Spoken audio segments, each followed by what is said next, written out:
Hi friends, இன்னைக்கு எனக்கு birthday.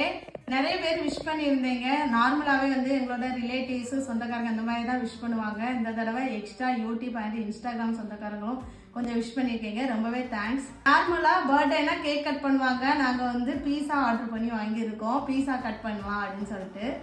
ஏன்னா என் ஹஸ்பண்டுக்கு 2 நாளைக்கு முன்னாடி தான் பர்த்டே வந்துச்சு. அப்புறமா எனக்கு அடுத்து இன்னும் 3 டேஸில் கிருத்தியாவுக்கு பர்த்டே. கிறிஸ்மஸ் அன்னைக்கு தான் கிருத்தியாவோட பர்த்டே. அதனால கண்டிப்பாக அவளுக்கு கேக் வாங்கி கட் பண்ணணும். அதனால தொடர்ந்து கேக்காக சாப்பிட்டா வந்து சாப்பிட முடியாதா, அதனால சரி சேஞ்சுக்கு வந்து நம்ம பீஸா கட் பண்ணிடலாம் சொல்லிட்டு இன்னைக்கு வந்து பீஸா வாங்கணும். 1க்கு 3 பீஸா இருக்குது. இன்னைக்கு வந்து ரொம்பவே ஹாப்பியாக இருக்குது. பீஸா பார்த்ததும் முகம் ஃபுல்லாக ஒரே சந்தோஷம்தான். இன்னைக்கு நைட்டு டின்னரும் இதுதான். எப்படி இருக்கு? என் ஹஸ்பண்ட் வந்து எனக்கு பிடிச்ச டைரி மில்க் வேற கிஃப்ட் பண்ணியிருக்காங்க. சாப்பிட்டு டேஸ்ட் பண்ணி சொல்கிறேன். நல்லாயிருக்கும்.